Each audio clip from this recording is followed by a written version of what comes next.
What is going on, guys? Today we're taking a look at a kit that I'm pretty dang excited for. This is the KOS-MOS Ver.4 Extra Coating Edition from Kotobukiya's line of Xenosaga 3 kits. So there's been a few different versions out, and I've always wanted to get one just because it's such a cool character design. I did play a little bit of Xenosaga 3 like way back in the day. I do know that I've been wanting to try out one of Kotobukiya's kits of KOS-MOS here, and so I was really happy when this new version was announced. I wanted to take the opportunity to check it out. So I want to say a huge thank you to USA Gundam Store for agreeing to sponsor this review and make that possible. Extra Coating Edition, I really don't care too much about that, to be honest. The box art is really cool, though, how it has like that holographic print on there for the text on the bottom, and then for like this bit up here at the top as well. So really cool eye-catching box art there as well. This is a 1/12 scale kit, so it's going to be right about the same size as a Frame Arms Girl. And one more thing that the guys in my Discord pointed out was that there's something on the box art that once you see, it's kind of hard to unsee. So I unfortunately have seen that and now cannot unsee that either.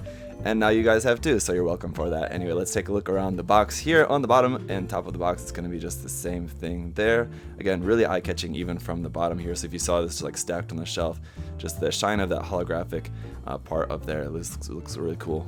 On this side, it looks like we've got sample images here of the unpainted kit, I want to say. And I would assume that probably all the photographs on it looks like all the photographs of the kit on the outside of the box here are unpainted. Because it is a special coating version, or sorry, an extra coating edition, then they're probably wanting to show that off and not have it actually be painted, because then kind of what's the point of that? So anyway, back around to this side, it's also showing the Waterslide decals that you have included with this, and you have a few different eye decals there, basically looking straight, looking left, and looking right, but you have two different colors, red or blue options for that, and some other markings on there, and then these kind of bits which I think are maybe like decals for something. What would those be for? I'm trying to see, and I'm thinking that maybe those are decals for like around these, like the lace bits there on our thighs, maybe, I don't know. But the list price for this kit is 5,500 yen. So I mean, that's kind of a lot, around $55, but as you can see, it's a relatively good size box, about the size of like a smaller master grade box, which you'd expect to be around 4,500 yen. So at 5,500 yen, it's really not too bad, I think, for the list price of this, and the fact that it's an extra coating edition. You know, anything that's like extra coating or gloss injected or anything like that from Bandai is also going to cost a little bit more too, so the price is really not bad at all for this. And also, just considering the scale, and it's pretty much like the same thing as a Frame Arms Girl kit, as far as I can tell, for that price for a Frame Arms Girl kit is also pretty standard as well, so really pretty cool. So as you can see, it comes with these huge weapons, these like triple Gatling guns, and two of them, so that's one thing that's really cool about this kit as well, just those gigantic weapons. It also comes with this bit, I think that's called a Dragon's Tooth. I know that just because I've seen resin kits of this where it comes with that, and I think that's what that's called. Correct me if I'm wrong, I probably am, but let me know in the comment section down below. There's also just some option parts here for the chest if you want to have broken straps or straps off the breasts. You can do that, apparently. Maybe that's related to something in the game. Again, I'm not too sure, but it's certainly fan service, we'll say that. So here's obviously some hair parts on there in this kind of translucent blue. We'll take a look at all the runners here in a minute, so don't want to spend too much time on that at the moment. Some very glossy and shiny parts here. This thing is going to be very shiny indeed. So dig down through here, there's a lot of runners. They're all looking very shiny. Some really nice looking faces. I want to say, at first glance though, this definitely looks like it's going to be smaller than Frame Arms and probably closer to the size of what we saw from the Phantasy Star Online Redria kit, with it being just a little bit smaller. It looks to be like it's going to be similar to that, so maybe a little bit bigger than that, sort of in between anyway. We'll take a look in the review. We'll compare them side by side to see how they stack up to each other, but here's a look at, once again, at those Waterslide decals. Very nice. And let's go ahead and take a look at the manual here. So the same artwork that's on the front of the box, minus some of the pattern around there. On the back of the manual, just the Xenosaga 3 logo there. Opening it up, and we've got some more sample images there. It does also have a sort of revolver handgun, it looks like, and just an illustration of there, the illustration that's on the front of the box, some information there in Japanese. Decal guide where you want to put the decals on this and on the weapons there as well. And then we have our parts list here, and then just going in through the construction. But one thing that I just want to point out to you guys, if maybe you're unfamiliar with Kotobukiya kits, or just if you're building it, and you know, some of the Kotobukiya kits in the manual, they'll have like X's over the parts, so they actually have them like shaded out so that you know which parts you aren't going to use for the kit. But sometimes they do it differently. I don't really sure if that's something that's like old or new that they changed over time, or if they only do for certain lines or what the deal is with that. But if you've got leftover parts on the runner and you're not sure if they're actually used or not, there should be somewhere around here on the parts list it will say. So like sometimes they won't actually be crossed off on the runner illustration there, but there'll be like a little index down below where it'll say like from the B runner, there'll be like B4, and then it'll say like 1 is not used or something like that. You can use your translator app. It'll all be in Japanese, of course, and if you're wondering, you can check your translator app, but you should be able to figure it out pretty intuitively if you have extra leftover parts. But it looks like in this case that is not going to be the case, so I don't really have anything to show you for an example of that at the moment, but you can just take my word on that. So it's just on through the construction there, the legs and the body and all of that, the arms and the head, and then the weapons, and then how to use some of the different gimmicks, swapping option parts and things like that. And then our color guide here at the back. So here is the color guide. You can use all that. It's all in Japanese, but again, you can use a translator app very simply if you want to just match up the colors exactly on that. And it looks like we maybe have clear part for that clear green part maybe.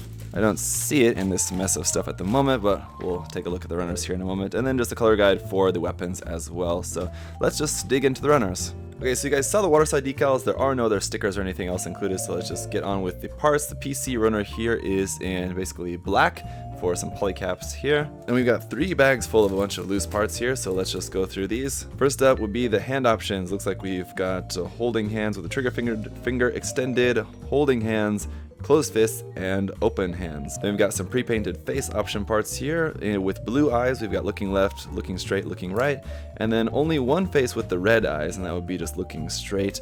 You've got a couple of pre-painted parts here. These are flesh tone parts with some purple painted on them. It would be parts for like the side of the shoulders, side of the chest. And then this little part here, I'm not sure offhand where that's going, but it's just a flesh tone part as well with a little bit of silver pre-painted on there. And then a kind of silverish part here with some purple painted on there for a different option part for the breast. Plate, I should say, and then these parts silver painted with some black on there. Then a couple of little small parts here, I believe all for the head. A little gold and black there. There's our clear green part with some black around that for the head. And then this option part here for the face with that kind of sensor or whatever covering her eye there. Alright, so runner A, this is in a kind of translucent, very light blue color, obviously mostly parts for the hair. And I checked if it's very affected by UV light, and it is not, so don't expect this to light up under black light. Runner B is in this very sparkly, shiny, pearly white color, and it seems to be not extra coated, but just gloss kind of injected in that. So it looks really nice though, I have to say. It does look quite good. I'm not sure how the nubs are going to be on this, as it looks like nothing is really undergated, but we'll see. Runner C would just be the main 2 halves of the weapons, so we've got 2 of these, and this is also molded in a kind of dark gunmetal silvery kind of color, also very shiny. And runner D is in a really dark clear blue, which looks really dark at the moment, but these are inlaid into white parts, so I think they're going to look a lot nicer once they're actually on the white parts. They're going to be glowing a lot better when they're not just dark on their own. Runner E would be all of our skin tone parts for the kit, and I have to say this isn't a really dull finish, so they've actually done a really good job of like having different finishes for the different parts. I think this is the first time that I've seen a Kotobukiya kit with this very dull finish for the skin tone parts. Usually it's just like for the frame arms kits, they're just in the same kind of plastic sheen that everything else is. But, and just to be clear, when I say dull, what I mean is like flat or matte coated, but they're just like that straight out of the box. Anyway, so here's runner F in gold, and it looks like this is not sprayed gold, but it looks like this is also just molded gold.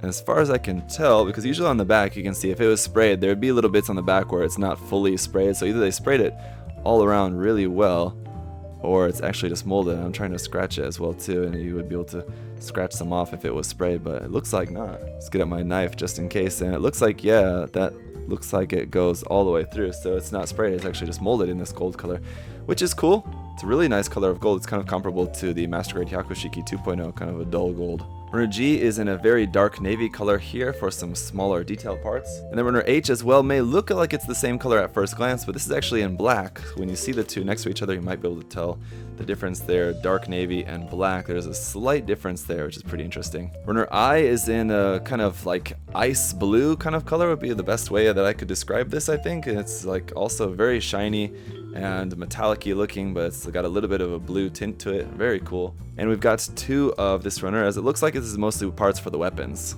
Runner J will be back to that shiny glossy white color. We've got 2 of this J runner, and the runner K as well, which looks to be mostly just the parts for the weapon. And finally, runner L in a really nice light blue clear color here for the blade of that weapon, and that's it. So I've got to say, at this point, I am pretty impressed and pretty excited about this kit. Now, I am also a little bit concerned just because at first glance, it does kind of seem like it's a little bit more like the Phantasy Star Online Redria kit that we took a look at, which was not quite as nice as the Frame Arms kits, the Frame Arms Girl kits. But either way, it looks like it's going to be pretty nice and very shiny just straight out of the box. So it should be pretty cool to check out. So I can't wait to get this built up. If you guys do have any other further questions or comments, of course, feel free to leave those down below. I'm sure you guys will have lots of comments filling me in on things that I should know about KOS-MOS or the weapons and things like that, or just Xenosaga in general. So thank you for that. Again, a huge thank you to USA Gundam Store for sponsoring this review, and I'll see you guys in the next video. Bye-bye. Hey! Thanks for watching, guys. Remember, if you want to check the kit out for yourself, you can head over to USA Gundam Store, use that coupon code ZakuAurelius10, save yourself 10%. Thanks for watching, guys. See you next time. Bye-bye.